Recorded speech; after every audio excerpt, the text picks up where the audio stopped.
Hey everyone, welcome back to the channel. I haven't been flying very often recently, so figured go and do a video on some tips on getting your private pilot's license. Since I've got mine last year, I've had a handful of people ask me for some recommendations and pointers on getting theirs. So thought I might put a video together for you on some things that I wanted to know when I first started, and it was kind of hard to get information about in one spot. So first, do me a favor, go ahead and hit that like and subscribe button. It really helps me out, and here we go. So 5 tips on getting your private pilot's license. The first tip here is saving as much of the total cost as you can before you start your training. What this is going to do for you is basically allow you to fly as often as you're free to fly. You won't have to wait until you have more money to schedule that next flight. You can just go ahead and book your schedule, book the flight school schedule for whenever you're free. And what this is going to do for you, it's going to actually save you money in the long run, because the more often you fly, the faster you're going to become comfortable and familiar with the plane. The less often you fly, the less comfortable and less familiar you become with the plane, so you're going to spend 15 to 30 minutes on that next flight getting reacquainted with the controls and the inputs that you would like to make and get the plane to do what you want it to do. So if you spend that 15 to 30 minutes every time you fly just getting reacquainted, that's money you could have spent on progressing in your training. Also, you won't have to worry about, do I have enough money to fly the next flight? Number 2 is picking a flight school and deciding between Part 141 and Part 61. Now, for picking a flight school, hopefully you have a few options in your area that you can choose from and compare. And the main things you want to look at are, of course, the price of the rental of the aircraft. Second, maintenance of the aircraft. Are they keeping up on their maintenance and have safe planes? And third, how good are the instructors that they have, and how well do you gel with those instructors? So that will be, you kind of compare those factors and then make your decision based on how much money you want to pay for the instructors and the quality of the planes and maintenance that they have. For deciding between Part 61 and 141, personally I did 141 just because I wanted a very structured curriculum. I wanted to know exactly what we were doing on that flight, exactly what we were doing on the next flight, and so on, until I completed my license. And that's exactly what I did. You can look at the syllabus, the King School syllabus here for private pilot. It has exactly what you're going to do on your first flight through your 40th flight until you get your license. And that's what 141 is. They are certified by the FAA specifically for their curriculum program, and it is a more structured, more regimented curriculum program. It is also only a 35-hour minimum requirement to get your license if you do a 141 school. Now on to Part 61. It's just a little less structured than a Part 141 school, and the minimum required hours is 40.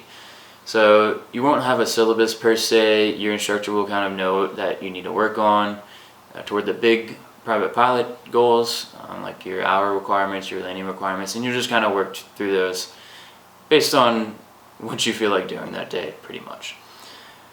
So it's really not that big a deal. What you decide, it's up to you what you prefer. Do you like a structured class, or do you like a more laid-back class? The only thing is, if you are considering this for a full-time career, some operators may prefer you to have the Part 141 certificate, but like I said, at the end of the day, it's really not that big a deal what you choose to do. Tip number 3 is picking a CFI. You're basically hiring this person to teach you how to fly, and they will basically set the foundation for your flying skills and your flying career. So you don't want to have somebody that you don't like flying with, because it would just make the whole experience miserable. I got lucky.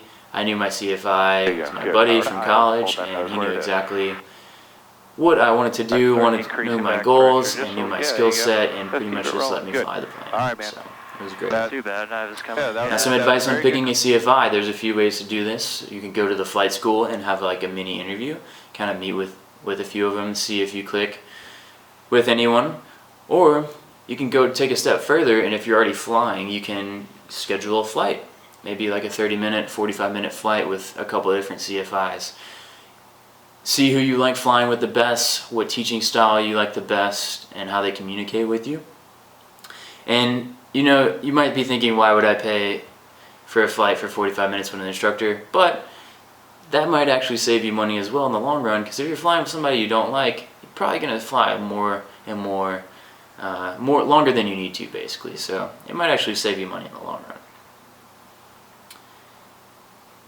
And remember, you're paying them to teach you how to fly. You're the employer, technically. You're hiring them to do work for you, which is teach you how to fly. So don't be shy. Don't be concerned about picking someone over somebody else. At the end of the day, you're paying them. Number 4 is getting familiar with the FAR manual, or the Federal Aviation Regulations set out by the FAA. And the best way to do this is just buy it on Amazon. It's about $18 or $20 on Amazon. You can buy the most recent FAR AIM manual. FAR for Federal Aviation Regulations, AIM for Aeronautical Information Manual.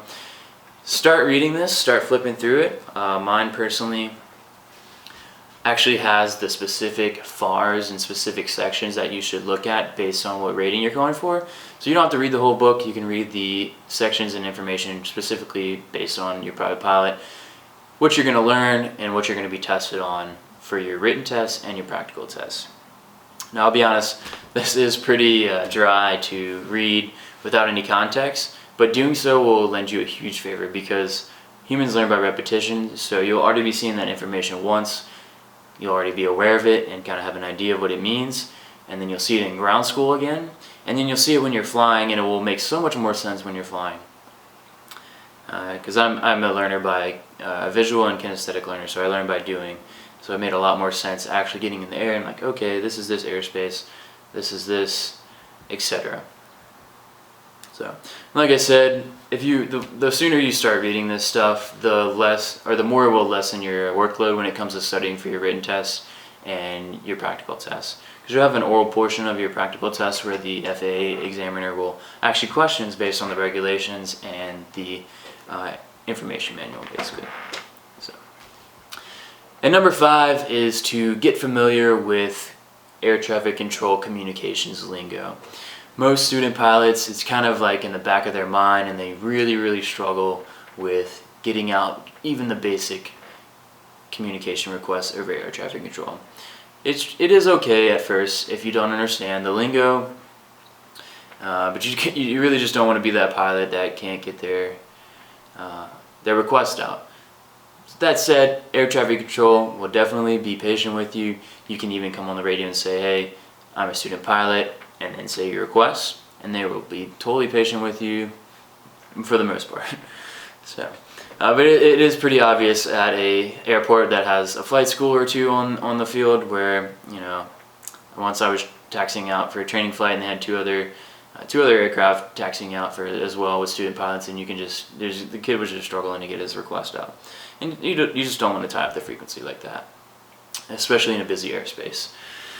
So, how can we work on that? What can we do beforehand to become familiar and be proficient with our communications lingo? There's several different ways. The 2 I recommend is to download the app ATC Live. You can pretty much key up any air traffic control frequency at the major airports and the big airports, or the larger airports around the world, I think, especially for sure the United States. But you probably won't understand what they're saying at all at first, but once you start listening, and you can kind of find a pattern that in certain areas they're saying the same thing, and that's what you'll pick up on, and the more you listen, the more you'll be proficient and be comfortable with what they're saying. And another way of getting better at your comms lingo is just watching other aviation YouTubers, listening to what they say, and just trying to absorb that information and be thinking of the next call they're going to get from ATC, and be thinking of what that response would be if you were flying. Some of my favorite aviation YouTubers are definitely Corporate Pilot Life, Aviation 101, Stevo and Knievo, and M0A. So, most of the private jet guys are all going to be on IFR flight plans, so as a private pilot, you're not going to use that lingo, you're not going to have to pick up an IFR clearance before you take off, so it's kind of a little different on what you want to look at when you are getting your private pilot's license. So watch guys like M0A. He literally has a video on any maneuver that you're going to do, and he's always, most of the time, not always, but he's most of the time departing in a VFR conditions. So he'll give the tower a VFR request and stuff like that. So at the end of the day, I know there's probably a ton more questions. These are just the 5 big tips that I wanted to give out. If you have any more questions, please leave them in the comments below, and I'll definitely be willing to do another video on some more questions that you'll have. Please like and subscribe, and stay tuned for the next video. We'll see you later.